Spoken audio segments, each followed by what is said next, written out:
Donc, on continue. Quelles sont les deux possibilités pour augmenter ma pression artérielle? Première chose, ben, j'appuie plus fort. Hein, donc j'ai une contraction plus efficace. Et donc, plus la contraction est efficace, plus le sang va sortir avec une forte pression. On est d'accord? Un cœur faible amènerait une faible pression dans les artères. Autre possibilité, qu'est-ce que vous voulez faire si maintenant vous avez un moteur, okay, une pompe, avec un certain débit, une certaine pression, et vous voulez que la pression soit plus importante. Dans un tuyau d'arrosage, comment vous faites pour avoir une pression plus importante si vous ne savez pas changer la pompe ou le débit? Ben, vous allez tout simplement pincer. Hein, vous voulez arroser les plantes qui sont plus loin et que votre tuyau est trop court, vous faites tous la même chose, vous allez pincer et ça va partir beaucoup plus loin. Hein, ça va sortir sous haute pression. Et ben c'est exactement la même chose. Donc on va avoir nos artères qui vont se contracter et se dilater pour faire varier la pression artérielle. Et donc plus nos artères se contractent, plus la pression artérielle augmente, plus elle se dilate, plus la pression artérielle diminue. Okay, raison pour lesquelles ceux qui ont un problème de cholestérol, par exemple, hein, ils vont avoir l'intérieur de leurs artères qui vont être bouchées par des plaques de cholestérol et des plaques de graisse. Et bien ces plaques, elles vont avoir pour effet que les artères sont plus fines. Une artère plus fine, et résultat, on va avoir une pression artérielle qui est plus importante. Et donc c'est pour ça que les gens qui ont justement beaucoup de cholestérol vont souvent avoir de l'hypertension. Ok? Donc, ici, voilà, notre cœur, on voit plus ou moins où est-ce qu'il se situe. Alors ici, c'est bien la colonne vertébrale, ici au niveau ventral, donc le cœur est plutôt vers l'avant au niveau de la cage thoracique. Okay. Il se situe plutôt au niveau de l'avant, il est relativement bas. Hein, donc si vous avez la fin de vos côtes que vous sentez ici, dites-vous que votre cœur il est juste derrière. Okay. Donc le cœur il est là, d'ailleurs s'il y a un massage cardiaque à faire, c'est là qu'il faut le faire. Hein. Vous allez jusqu'à la fin de ce que vous pouvez sentir de la cage thoracique et c'est là que vous commencez à faire le massage. Donc le cœur il se situe plutôt vers l'avant et juste caché par les côtes. Alors, il est juste au-dessus du diaphragme. Et donc ici, on voit bien notre cœur, je vous ai dit, on va avoir les oreillettes hein, qui sont plutôt vers l'arrière du cœur et les ventricules qui sont plutôt orientés vers l'avant. Ok ? Maintenant, si on ouvre, là c'est une vue de l'arrière justement, je vous ai dit les oreillettes, donc on va avoir ici nos veines qui arrivent plutôt par l'arrière du cœur, qui vont descendre dans le cœur, et puis hop, pomper et ça remonte. Donc ici, ça c'est l'arrivée arrière au niveau des ventricules, ça descend de l'autre côté au niveau des oreillettes, ça descend au niveau des ventricules, et le ventricule, hop, ça ressort ici par ma... non, c'est pas celle-là. Où est-ce qu'elle est mon artère pulmonaire? Ici. Elle est là, mon artère pulmonaire. Donc elle ressort par mon artère pulmonaire ici, qui va se diviser d'ailleurs en gauche et droite. Ok? Donc ça, c'est important.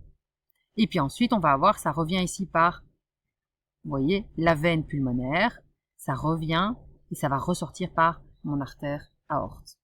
Ok? Donc, ici, à l'intérieur, qu'est-ce que vous devez connaître pour le cœur? C'est principalement comprendre que vous avez, premièrement, ici, la valve auriculo-ventriculaire. Hein, donc, c'est une valve. À quoi servent ces deux valves? Hein, il y en a des deux côtés, auriculo-ventriculaire, parce que c'est entre l'oreillette et le ventricule, qui est ici, oreillette ici, ventricule ici. À quoi elles servent ces valves? Eh bien, tout simplement, vous voyez qu'elles sont accrochées ici, hein, dans le fond du ventricule. Donc, ça veut dire que les valves, elles vont s'ouvrir que d'un côté, de l'oreillette vers le ventricule. Mais quand il y a une pression qui vient d'en bas, s'il y a du liquide, donc du sang qui pousse vers le bas, eh bien, ça va se refermer. Okay, elles ne peuvent pas s'ouvrir de l'autre côté. Elles sont tenues comme par des cordes, et donc elles peuvent pas, elles s'ouvrent comme ça, mais elles ne peuvent pas s'ouvrir comme ça. Okay, donc, ça veut dire que quand le sang descend, le ventricule, l'oreillette, on va y arriver, l'oreillette se contracte, ça descend par en dessous. Et puis ensuite, quand le ventricule se contracte, elles font ça. Donc elles se referment. Ce qui fait que quand le ventricule se contracte, eh ben, le sang n'a qu'une seule sortie, et ça va être l'artère. Et il est obligé de sortir par l'artère, parce que de l'autre côté, ben, la porte s'est fermée, la valve se referme sous la pression du sang. Ok? Donc comme ça se contracte plutôt du bas vers le haut, eh bien ici, ça referme ma valve, et par contre, ça laisse une sortie qui est celle-ci. Ok? Et ici, on a d'autres valves à la sortie du tronc pulmonaire, mais qui donc celles-ci sont ouvertes dans ce sens-ci. Même chose de l'autre côté. On voit ici très clairement qu'on a un muscle qui est beaucoup plus développé ici du côté gauche que du côté droit. Je vous ai dit tout simplement parce qu'ici on est dans une circulation à faible pression, hein, la petite circulation au niveau pulmonaire, et là on est dans une circulation à forte pression puisque c'est pour la pression artérielle du reste du corps. Ok? Et donc on va chaque fois avoir une contraction en deux temps. Oreillette, ventricule. Oreillette, ventricule. Oreillette, ventricule. Oreillette, ventricule. C'est tout le temps comme ça. Et c'est pour ça qu'en fait, on a ce son qui fait doudou, doudou. C'est exactement ça. Bon. Je sens qu'il y en a qui vont rire de mon mime et de mes petits bruits, mais au moins comme ça tout le monde a compris. Et donc je vous conseille de voir maintenant cette vidéo qui va vous expliquer justement le rythme cardiaque et surtout le battement du cœur. Ok? Maintenant, à nouveau, vidéo à regarder absolument pour essayer de comprendre comment est-ce que le cœur va battre. Alors avant de comprendre ça, il faut comprendre que le battement du cœur il est lié à la contraction musculaire. Ok? Donc on va avoir ici au niveau du cœur, hein, par contre vous devez avoir cette image là, vous cliquerez sur la vidéo dans la vidéo, non, ailleurs. Et donc ici, si on va faire une coupe hein, au niveau du péricarde et du myocarde, donc le myocarde c'est vraiment le muscle du cœur, le péricarde c'est la poche si vous voulez qui va protéger le cœur des éléments extérieurs. Le cœur va se contracter. Il va se contracter à l'intérieur du péricarde et le péricarde, il a ce côté justement un peu glissant pour que le muscle puisse se contracter sans qu'il y ait de frottement avec des organes extérieurs. Ok? Donc, on va avoir le péricarde qui est cette sorte de couche de protection extérieure et qui maintient aussi le cœur, hein, qui va pouvoir le maintenir en place. Hein, c'est lui qui va faire une sorte de lien avec justement le squelette pour qu'il reste au bon endroit. Ok? On vous dit ici, donc vous avez un péricarde fibreux, et puis après feuillet pariétal du péricarde séreux. Et alors le péricarde séreux, justement, c'est celui qui est comme huilé hein, et qui permet un glissement hein, plus facile des deux feuillets les uns sur les autres. On a la même chose, on a vu autour des poumons, et on le verra encore après, qui permet justement l'ouverture et la fermeture des poumons. Et donc on va avoir la plèvre qui va ici permettre de glisser l'un sur l'autre. Donc deux feuillets comme ça qui permettent aux organes de glisser l'un sur l'autre. Ensuite, on va avoir ici la paroi du cœur proprement dite, okay, avec le feuillet viscéral du péricarde, le myocarde qui est le muscle en tant que tel, et l'endocarde qui est la protection intérieure. Ce qui va nous intéresser ici, par exemple, c'est le myocarde. Le myocarde, c'est important de voir ça de plus près, parce que on le voit pas après. Le myocarde, en réalité, il est fait de cellules anastomosées. Des cellules anastomosées, on a déjà vu les anastomoses, on a vu les anastomoses en anatomie oculaire, avec des nerfs ou des vaisseaux qui s'anastomosent. Quand ça s'anastomose, ça veut dire que ça fusionne. Et donc ici, imaginez, on parle de cellules anastomosées, donc ça veut dire que toutes les cellules du cœur, les cellules musculaires du cœur, vont être fusionnées.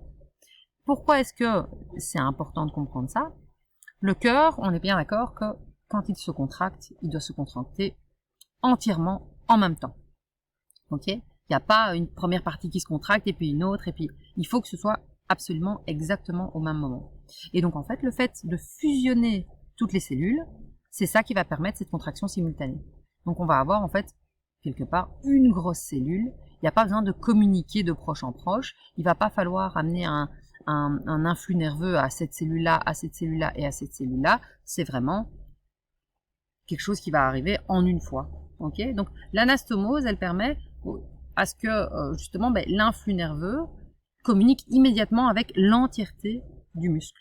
Okay? Donc on n'a pas de subdivision au niveau des cellules, on a une grande cellule musculaire. Et donc l'information peut circuler directement à travers tout le muscle. Cette information, elle va circuler ici par le système nerveux, hein, on va voir. Et ce système nerveux, justement, on va avoir des nœuds justement nerveux qui vont envoyer des signaux. Et ça veut dire que du coup, ces signaux vont être perçus par l'entièreté du muscle en une fois. Okay? Donc l'anastomose des cellules du myocarde, donc des cellules musculaires du cœur, c'est vraiment une caractéristique très importante à retenir, puisqu'elle permet la contraction en même temps, au même moment simultané de l'entièreté de l'organe. Ok? Donc ça, vous devez absolument garder ça en tête. Ça, c'est pour la partie musculaire. Maintenant, au niveau de la partie nerveuse, ici, la partie nerveuse, on va voir qu'il y a un système, ici on le voit, un système de conduction du cœur et succession des potentiels d'action dans quelques parties du cœur pendant un battement. Et donc, il faut comprendre que, par contre, autant les cellules anastomosées, elles se contractent tout le temps en une fois, par contre, on ne veut pas que tout notre cœur se contracte en une fois. Ok?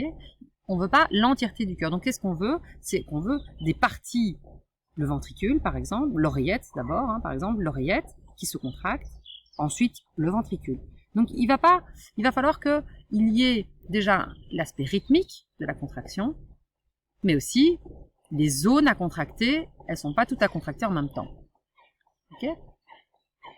Alors, j'ai des chevaux qui vont passer derrière moi. Normal. Alors, donc ici, si vous entendez les sabots, c'est ça. Donc ici, c'est ça qui va nous intéresser, c'est justement le rythme du battement cardiaque. Alors, hop. Ils sont où les chevaux? Et voilà. Ben voilà, vous aurez vu les chevaux. Donc, ici,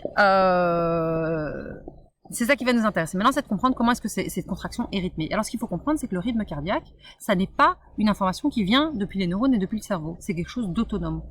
Ok? Donc, on va avoir un nœud, hein, qui se contracte, qui envoie de manière indépendante un signal, hein, qui va donner le rythme de contraction cardiaque.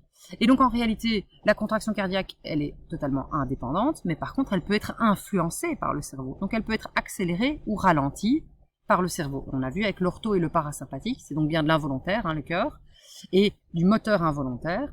Et dans l'orthosympathique, on va avoir une accélération du rythme cardiaque, et dans le parasympathique, un ralentissement.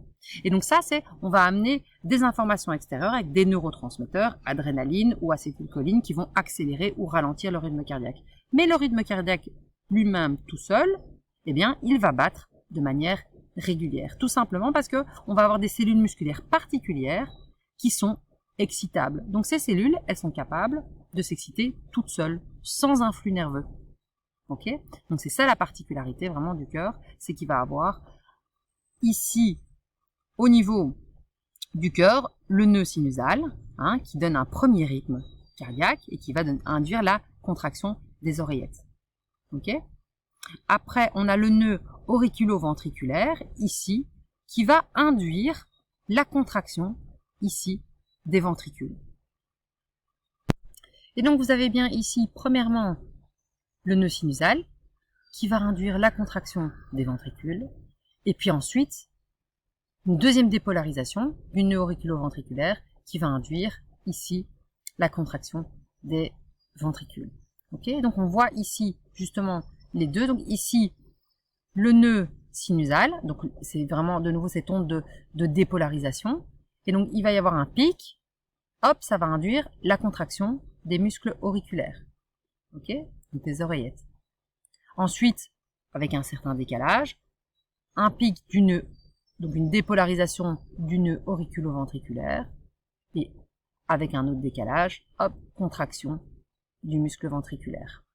Ok, donc il y a chaque fois une dépolarisation, et puis ensuite une contraction, dépolarisation, contraction. Donc ça c'est la particularité du cœur, c'est qu'il va avoir des cellules qui sont excitables et qui vont se dépolariser par elles-mêmes sans qu'il y ait l'arrivée d'un nerf qui va induire cette onde de dépolarisation. Donc jusque-là, on a vu le chapitre du système nerveux, ensuite du système musculaire. On avait vu que c'était bien un système nerveux qui amenait des neurotransmetteurs qui induisaient une dépolarisation. On avait vu avec les tubules T, sortie du calcium.